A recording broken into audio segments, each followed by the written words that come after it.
Sa pagdinig ng Senate Committee on Finance sa panukalang pondo ng Department of Education, naging mainit ang sagutan sa pagitan ni Senator Tulfo at VP Inday Sara.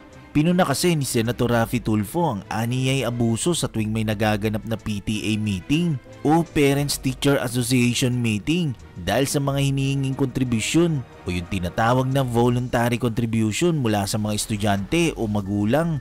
Ayon kay Senator Tulfo, ang madalas na hinihinging kontribusyon sa estudyante o magulang ay ang chalk at floor wax para sa mga classroom. Bukod doon, taon-taon din daw nakasamang electric fan sa hinihinging kontribusyon at bakit daw estudyante ang nag-shoulder ng electric fan sa mga classrooms. Tapos ang mga nagbibigay ng kontribusyon, sila lang daw ang nabibigyan ng mataas na grado at madalas naging honor student pa. Pero samantalang ang hindi raw makapagbigay ay binabagsak daw ang estudyante.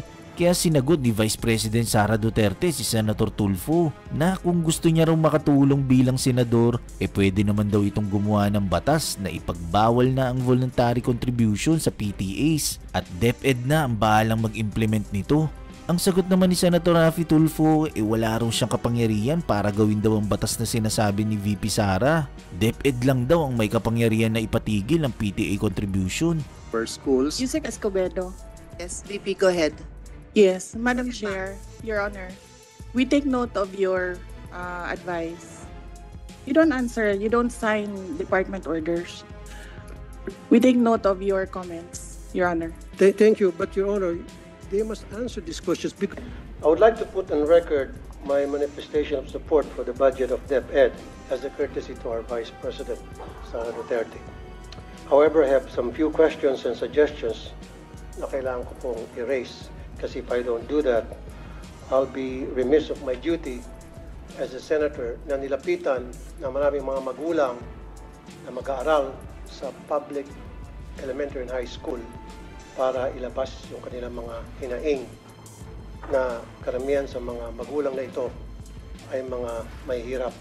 Tricycle driver, jeepney driver, kasambahay, security guard, vendor, factory worker, pahinante, etc. At karamihan sa kanilang mga hinaing ay pare-pareho lang ang sinasabi. Malaki po ang budget ng DepEd pagdating sa MOOE, 48 billion pesos a year.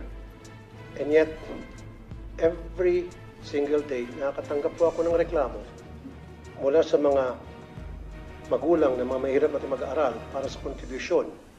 At ang eskwelahan ay nagsasabi through the PTA, Parents Teacher Association, in the guise of voluntary contribution, when in fact it is a required contribution, mandatory contribution para sa chalks, floor wax, pintura, varnish, TV repairs, electric fan, test tube, and laboratory materials.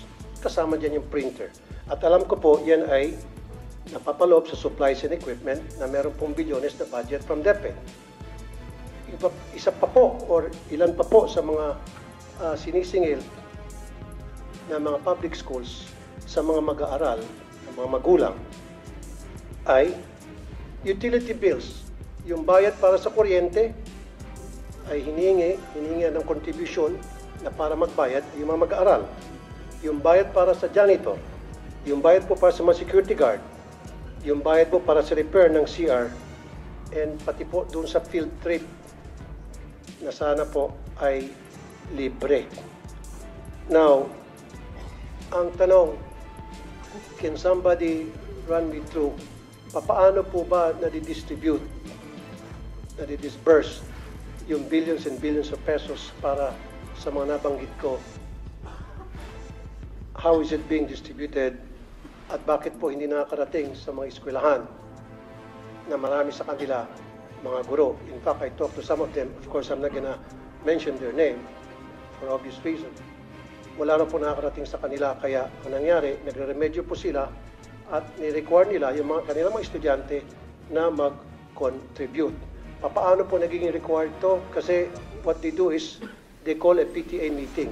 Ito po yung doorway, Parents Teachers Association.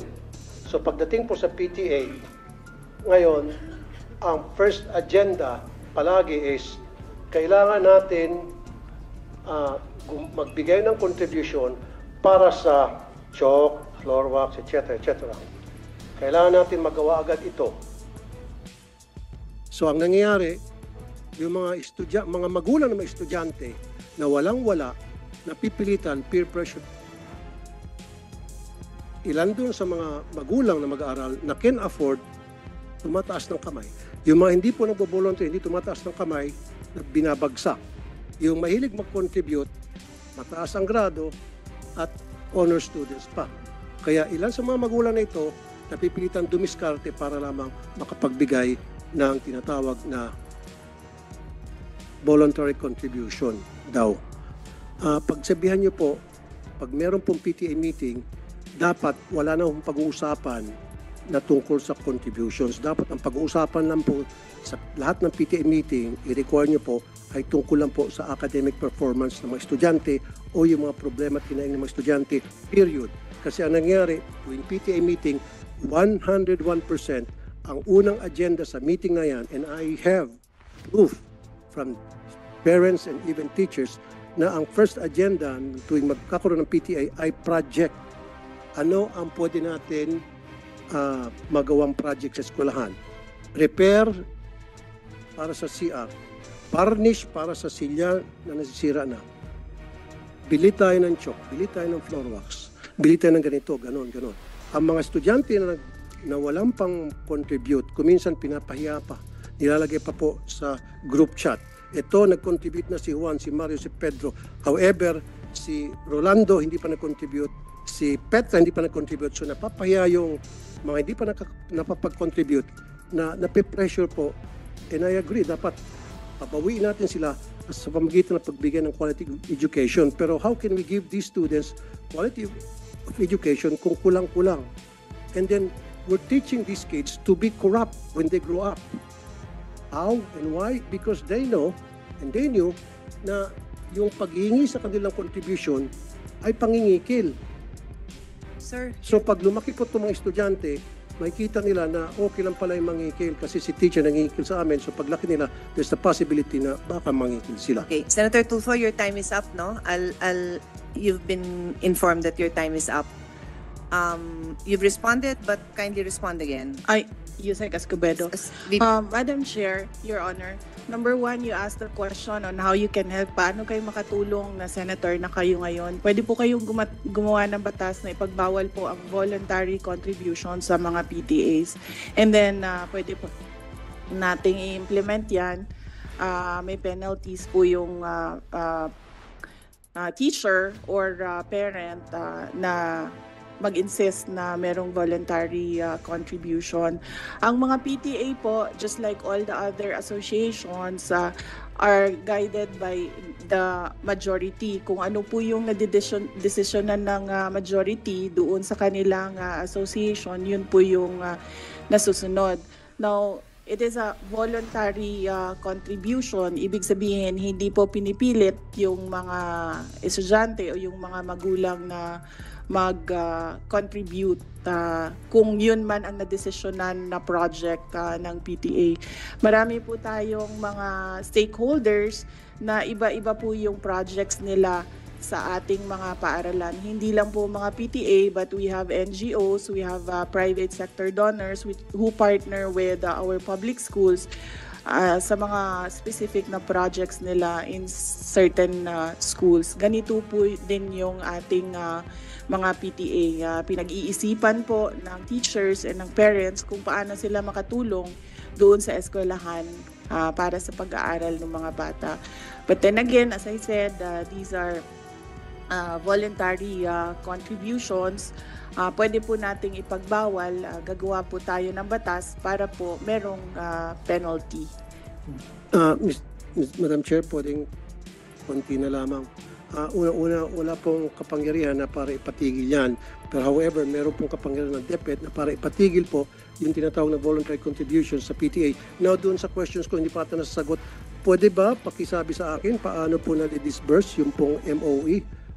Especially dun sa mga chalks, sa mga electric funds. Electric funds palagi every year yan, talamak na talamak. Janitorial, security, repair, CR, varnish. Paano po na-distribute from DepEd hanggang sa pagdating sa eskwelahan? Paano nakarating po yung mga MOE, sir? Meron po tayong listahan kung saan po pwedeng gamitin yung school MOE. At yung sinasabi niyo pong chalk allowance, meron pong cash allowance ang mga teachers. At ito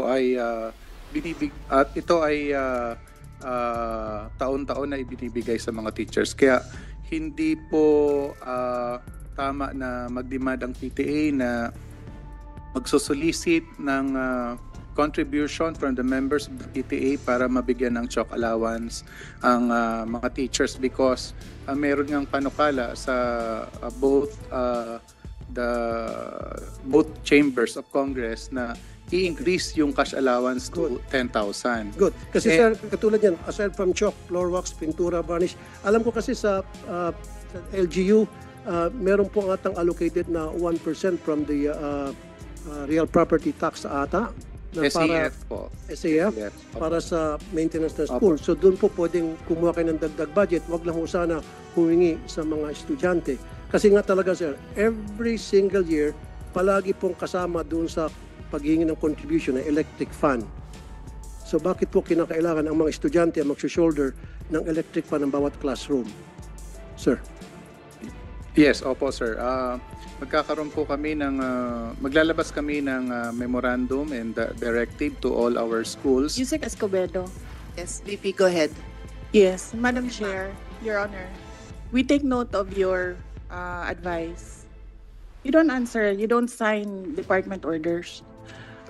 We take note of your comments, Your Honor. Thank you, but Your Honor, they must answer these questions because itong question ko po, galing po to sa mga magulang na mag-aaral. Kasi po, I told them na hayaan nyo pagdating doon sa hearing, sa budget, i-raise ko to. Kung hindi nyo ako pagsasalitain dito, then...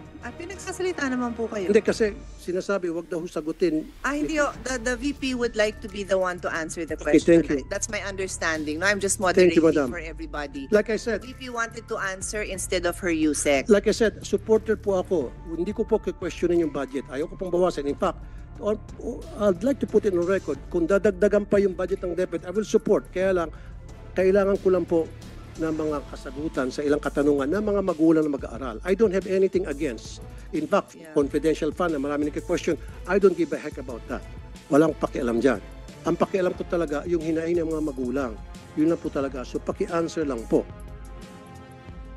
Hinihingi din po, kasama rin po Pwede pong submit natin kasi sir, I've reminded everyone who's last na beyond naman their po, Madam time. Chair. Last na naman. Sige. Test tube. Alam ko meron natang 500 billion na budget for the test tube. Parang every year, bilyones ang naalak para sa test tube. Kasi marami rin po ako mga magulang nagreklamo, pinapakontribute para sa test tube, laboratory test tube. Bakit po test tubes paulit-ulit po? Every year hinihingan po ng contribution ng estudyante. Pwede ho ba pa-stop na rin natin yun? Yun lang po. So stop na po natin. In short, lahat po ng contribution para sa maintenance ng school, ang pakiusap po ng mga magulang, Rumi, stop na po natin yan. Pag na-stop niyo po yan, I promise you I will support your budget every single year and you will not gonna hear anything from me. That's a commitment. That's a promise. Ito'y alang-alang sa mga magulang na mga lumapit sa akin.